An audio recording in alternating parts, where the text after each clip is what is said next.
Assalamualaikum and a very good morning. Today we will be presenting about the Takaful industry in Malaysia. So what is Takaful? Takaful is a cooperative system of reimbursement or repayment in case of loss, organized as an Islamic or Sharia compliant alternative to conventional insurance, which Takaful proponents believe contains forbidden riba and gharar.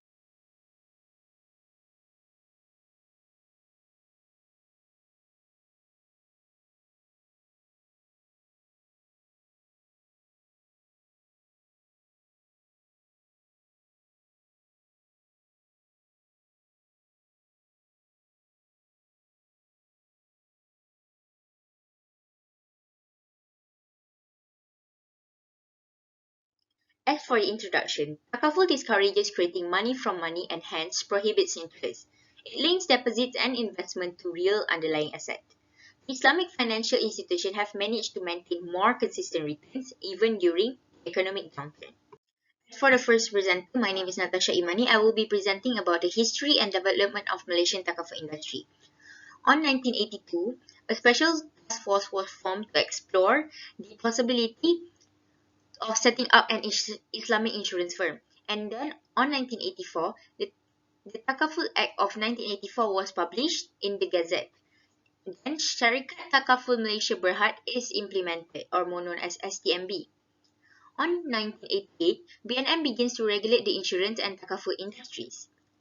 Along after that, on 1993, MNI Takaful Syndrome Berhad started operating. And on 1995, this set up an Asian Takaful group. 2 years later, on 1997, appointment of members National Sharia Advisory Council for Islamic Banking and Takaful. Next year, 1998, MNI Takaful replaced its name to Takaful National Syndrome Berhad. And then on 2000, STMB and Takaful National, or more known as Ethical Takaful, jointly developed a code of ethics for the industry. And on 2001, establishment of IBFIM, BNM launch of the Financial Sector Master Plan. And then on 2002, there are establishment of Malaysian Takaful Association. On 2003, Takaful Ikhlas Berhad commenced the operation, and the next year, 2004, approval in principle granted to Commerce Asset Holdings Berhad to conduct Takaful business. On 2005, they start of operational Takaful licenses such as Sun Life Malaysia Takaful and Prudential BSN Takaful. And on to 2006, there are the establishment of Malaysia International Financial Center. That's all from me. I'll pass to the next presenter. My name is FAHIMAH binti Muhammad Kamal, and now I will proceed with history and development of Malaysian Takaful industry from 2008 to 2020. So during 2008 to 2010, there were 4 Takaful operators that have been established, which are ACR Takaful Berhad, MNR Takaful Berhad, Munich Takaful Berhad, and also Swiss Takaful Berhad. In 2008 also, Inter-Takaful Operator Agreement was officially signed. Next, in 2009, IFSB 8 was issued on Takaful governance and IFSB 10 was issued on Sharia governance principles. And in 2009 also, there was establishment of AIA International Takaful Berhad. In 2010, IFSB 11 was issued on solvency for Takaful and there was an announcement of 4 new family Takaful license. In 2010 also, Great Eastern Takaful Berhad was established. In 2011, BNM unveiled Financial Sector Blueprint 2011 to 2020. Other than that, AIA AFG Takaful, ING Public Takaful, Ehsan and MMed Life Takaful has begun their operations. So next, in 2012, there was enforcement of Takaful Operational Framework and the revised Sharia Governance Framework.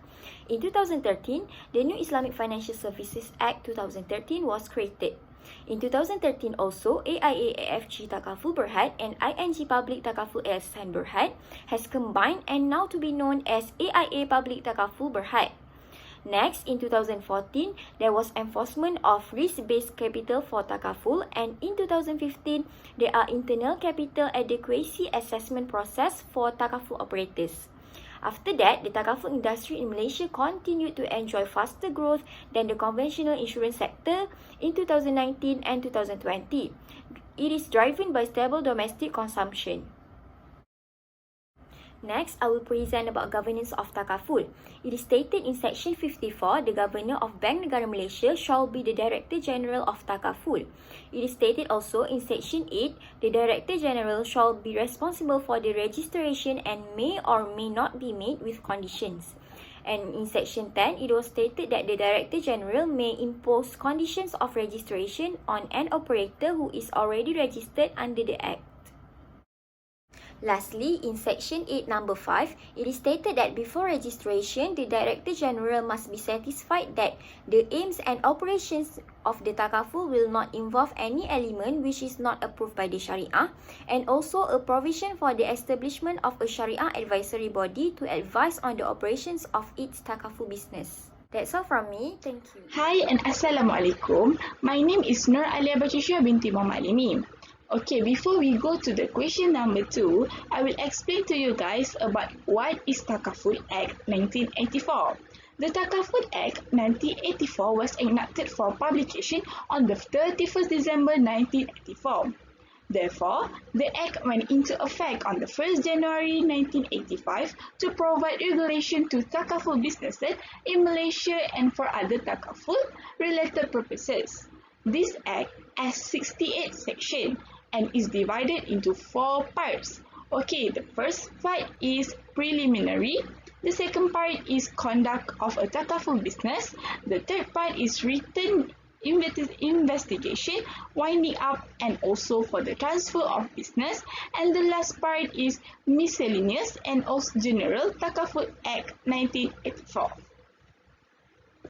Okay, let's proceed to the IFSA 2013. What is IFSA 2013? On June 30, 2013, the new Malaysian Islamic Financial Services Act 2013, or we call as IFSA 2013, took effect. It means goals are to promote financial stability and Sharia compliance, as well as to strengthen the regulation of Islamic financial institutions. IFSA 2013 aims to strengthen consumer protection and increase public trust in Takaful in this way. Okay, let's continue with the impact of IFSA 2013 on Takaful and Retakaful operator. Okay, the first one is new prudential requirements. The IFSA has imposed additional prudential requirements on Takaful operators, including the protection of various funds, assets, and also risk management, among other things.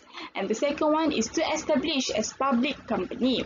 The IFSA allows Takaful operator to be established as public companies. By being a public company, Takaful firms would become a wholly commercial venture. Since it is not banned with Sharia, it will be preferable if Takaful companies could set themselves up as a cooperative or mutual, permanent. And the third one is as a consumer protection. The main goal of the IFSA is to provide greater certainty and build public confidence in the system. And the fourth one is Takaful business with a single license. According to the IFSA, Takaful operator with a composite license must separate its family Takaful business from its general Takaful business. The firm has been given a 5-year grace period to split its business separate entity in aims to increase the growth of general Takaful business. I think that's all for the impact. Thank you. Bye. Assalamualaikum.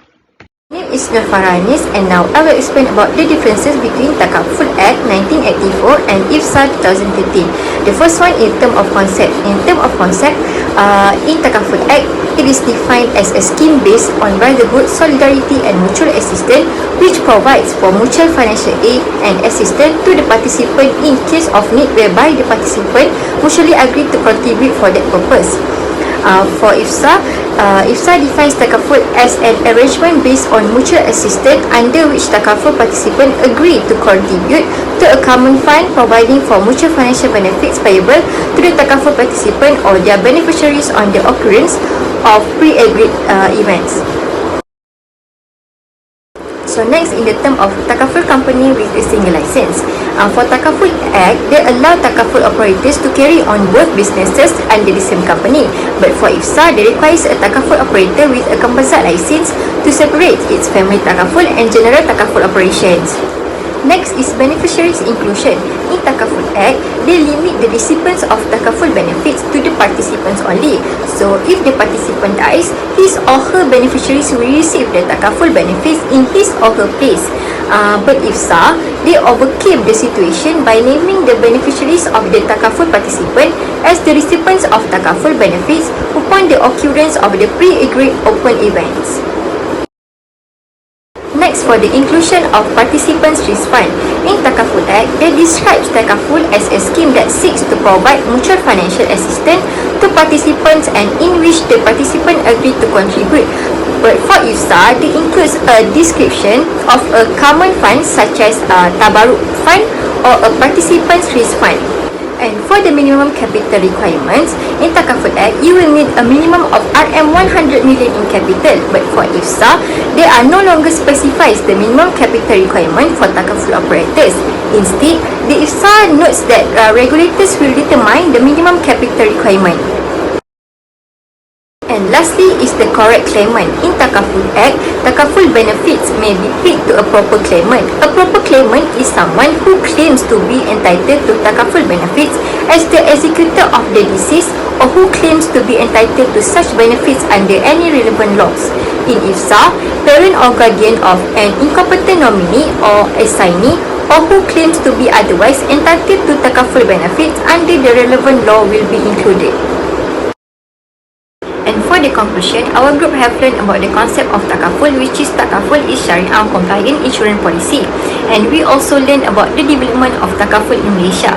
Takaful is a fairly young financial product in Malaysia and elsewhere, but it has experienced a strong growth.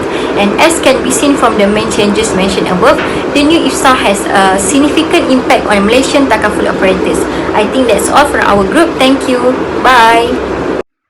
Okay, here is the last part, which is references. As you guys can see on the screen, we have screenshot and also the websites of the information that we get to accomplish this assignment. And here is also. So that's all from my group. I hope so will enjoy by watching this video, and thanks for watching this video until the end. And I hope our presentation is clear. For this opportunity, I want to wish thanks sir for teaching us for this whole semester in this course. And selamat hari raya, maaf zahir dan batin. See you next time sir. Bye. Assalamualaikum.